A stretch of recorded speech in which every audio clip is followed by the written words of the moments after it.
L'histoire d'Anne Frank est l'une des plus poignantes et des plus déchirantes de l'Holocauste.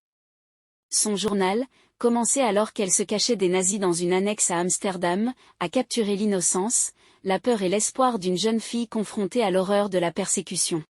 Cependant, cette histoire ne se termine pas par une note d'espoir. Le 4 août 1944, après plus de 2 ans de clandestinité, l'annexe où Anne et sa famille se cachaient a été trahie. La Gestapo est arrivée, arrêtant tous les occupants. Anne, sa famille, ainsi que les autres personnes cachées là, ont été emmenées dans des camps de concentration, marquant le début de la fin pour la jeune fille dont la voix continuerait de résonner à travers les décennies. Anne et sa sœur Margot furent d'abord envoyées au camp de concentration d'Auschwitz-Birkenau, un lieu infâme où la mort régnait en maître. Séparées de leur mère, Edith, qui fut envoyée dans un autre camp, Anne et Margot luttaient pour leur survie dans des conditions inhumaines.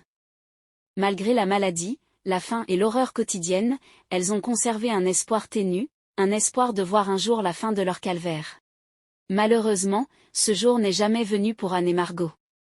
En mars 1945, alors que les forces alliées avançaient et que les nazis tentaient de dissimuler les preuves de leurs atrocités, Anne et sa sœur furent transférées au camp de concentration de Bergen-Belsen, en Allemagne. Les conditions à Bergen-Belsen étaient indicibles.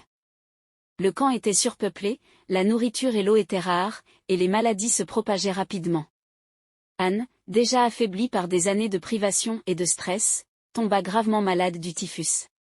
Dans les derniers jours de sa vie, elle lutta contre la fièvre et la faiblesse, entourée de milliers d'autres détenus dans des conditions similaires. Le 12 mars 1945, à l'âge de 15 ans, Anne Frank mourut au camp de Bergen-Belsen, à quelques semaines seulement de la libération du camp par les forces britanniques. Sa sœur Margot mourut également quelques jours plus tard. La mort d'Anne Frank, tout comme sa vie, est devenue un symbole de l'horreur de l'Holocauste. Son histoire continue de hanter et d'inspirer, rappelant au monde les conséquences tragiques de la haine, de la discrimination et de l'intolérance. Pourtant, même dans la mort, la voix d'Anne n'a pas été réduite au silence. Son journal, retrouvé par un ami de la famille après la guerre, a été publié sous le titre Le Journal d'Anne Frank. Aujourd'hui, il reste l'un des livres les plus lus et les plus influents au monde, offrant un aperçu intime de l'Holocauste à travers les yeux d'une jeune fille courageuse. La mort d'Anne Frank n'a pas mis fin à son héritage.